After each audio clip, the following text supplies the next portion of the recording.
Hello dear student, स्वागत है आप सभी लोगों का एक क्रिया क्लब क्लासेज में। आज आप लोगों के लिए जो अपडेट है वो आपकी काफ़ी टाइम से अवेटेड भर्ती जो आपकी बीआरसी और सीआरसी से रिलेटेड थी वो आज की आपकी क्या है डिस्क्लोज हो चुकी है, आपकी क्या है ओपन हो चुकी है। 955 पद हैं आपके, पदों पर भर्ती प्रक्रिया शुरू हो गई है आज आपकी, है ना। 29 तारीख से आज आपकी क्या है शुरू हो चुकी है। चलिए ज़रा पढ़ते हैं कि क्या लिखा गया है कि शिक्षा विभाग में बीआरसी और सीआरसी के 955 पदों पर क्या होनी थी, भर्ती होनी थी। ये जो कि आउटसोर्स से होनी थी, शनिवार मतलब आज के दिन से क्या अभ्यर्थी ऑनलाइन आवेदन कर सकेंगे। इसके लिए जो आप क्या है अपडेट करेंगे वो आपके कौशल विकास या सेवा नियोजन विभाग के रोजगार प्रयाग पोर्टल पे। किस पोर्टल पे? रोजगार प्रयाग। आप सिंपल सा डालना रोजगार प्रयाग .gov.in पे अगर आप डालोगे तो आपको यहाँ के सारी इन्फॉर्मेशन मिल जाएगी। आगे बात करा कि डॉक्टर धनमल सिंह के आउटसोर्स हो गया, ठीक है। प्रयाग पोर्टल में जो मेन चीज़ें मैं आपको बता देता हूँ। प्रयाग पोर्टल पर 29 जून मतलब आज ही आपका क्या है सही हो जाएगा। अगर आपको कोई पूछना है तो ये नीचे दिए गए नंबर है इनके, आप इनसे जानकारी प्राप्त कर सकते हो। ये एक नंबर दिया गया, साथ ही साथ जो आपकी आउटसोर्स एजेंसी है उसका भी नंबर आपका यहाँ पे गिवन है। आप इस पर क्या है जो भी रिलेटेड है आप पूछ सकते हो।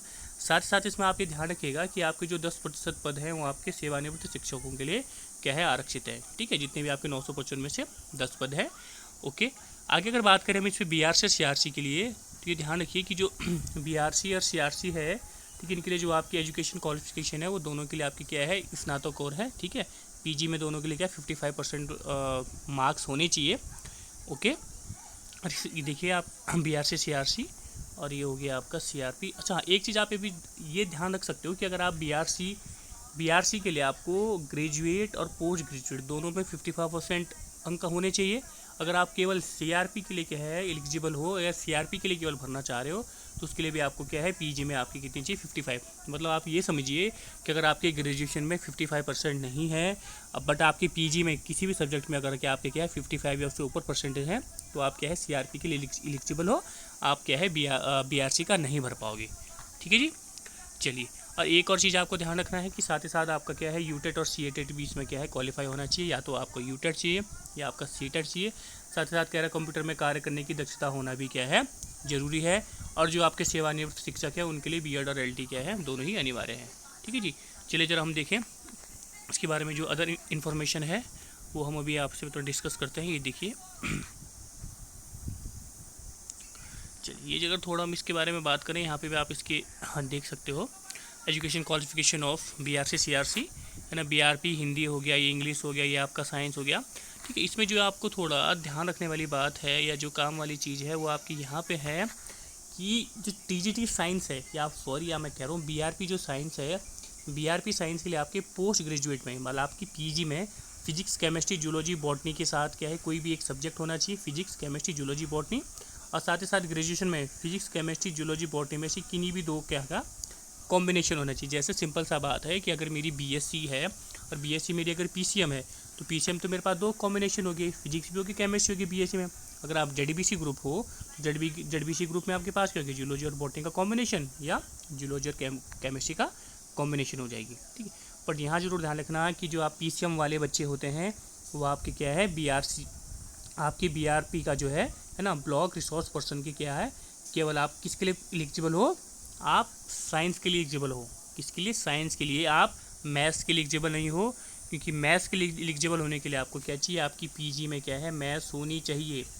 बीआरपी के मैथ्स के लिए आपकी पीजी में मैथ्स होनी चाहिए, ठीक है। ये थोड़ा आपको ध्यान रखना है, क्लियर है।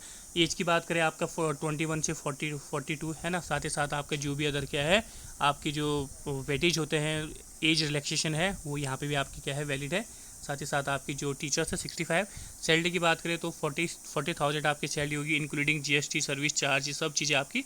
साथ ही साथ आपकी इन हैंड आई थिंक आपको इसमें 10,000 करीब मिलेगी, 30,000 करीब मिलेगी। 10,000 आपकी क्या है मेडिकल अलाउंसेस कुछ ऐसे पैसे क्या है कटने के लिए इसमें बात की जा रही है, ठीक है जी। और साथ ही साथ ये भी आपके क्या है बीआरपी के हैं। और ये आपको हो गया सीआरपी क्लस्टर। सीआरपी के लिए देख लीजिए आप यहाँ पे post graduate 50% marks in any subject, ठीक है। यहाँ पे आपका क्या है अगर आपकी बीएससी में या आपकी बीए में 55% मार्क्स नहीं है बट आपके पोस्ट ग्रेजुएट में हैं तो आप क्या है सीआरपी के लिए क्या है एलिजिबल हो, बीआरपी के लिए नहीं हो, ठीक है। साथ ही साथ बीएड तो भाई चाहिए ही चाहिए, है ना। और सीटेट यूटेट भी चाहिए। और साथ में आपको क्या है कंप्यूटर पे आपके क्या है नॉलेज होना जरूरी है। ये एज रिलैक्सेशन जो हमने बात की थी ये आपको यहाँ पे लिखा गया है, जैसे कि जो गवर्नमेंट उत्तराखंड गवर्नमेंट देती है ST ST OBC और आपके फ्रीडम फाइटर, इन सबको क्या है आपके ये क्या पे मिलनी है। ठीक है, चलिए अगर मैं बात करूँ कि आपको फॉर्म कैसे भरना है या कहाँ से आप इसका फॉर्म भरते हो, तो चलिए मैं थोड़ा आप इसको मैं आपको इसको क्या है थोड़ा इसको डिस्क्लोज करता हूँ कि कैसे आपने फॉर्म इसको क्या है कंप्लीट करना है। ठीक है जी, चलिए यहाँ से सिंपल सा देखिए, मैं आपके सामने सिंपल सी प्रोसेस लिखे जा रहा हूँ। ये आपने गूगल क्रोम खोला, ठीक है, ये गूगल क्रोम पे आपको यहाँ पे जाना है रोज़गार पोर्टल, रोज़गार, देखिए आपका यहाँ पे रोज़गार प्रयाग पोर्टल है ना, रोज़गार, ये देखिए रोज़गार प्रयाग पोर्टल, यहाँ पे मैं आपको खोल के देखो, रोज़गार प्रयाग पोर्टल डॉट सिंपल सा आपको ऐसे कुछ पेज खुलेगा, रोज़गार प्रयाग पोर्टल। आप इसमें डायरेक्ट इस पर क्या करना है, क्लिक करना है, आपके पास आपका वेब पेज खुलेगा। और जैसे ही आपका यहाँ पे वेब पेज खुलेगा, आपको यहाँ पे क्या आपको लॉगिन करना है। सिंपल सा देखिए, अगर आप ऑलरेडी रजिस्टर्ड हो, जॉब सीकर यूजर ID पर ऑलरेडी रजिस्टर्ड हो तो आपको यहाँ पे पासवर्ड डालना है। अदरवाइज आपको क्या करना है, अगर आप जॉब सीकर हो तो आपको यहाँ पे साइन अप करना है, जॉब सीकर साइन अप आपको करना है। और जॉब सीकर साइन अप अगर आप करोगे तो आपके पास एक कुछ ऐसा पेज खुलेगा, और उसके बाद आपको यहाँ पे क्या है सारी डिटेल क्या फिल करनी है। Are you already registered, yes no, आप ऑलरेडी क्या है रजिस्टर्ड नहीं हो।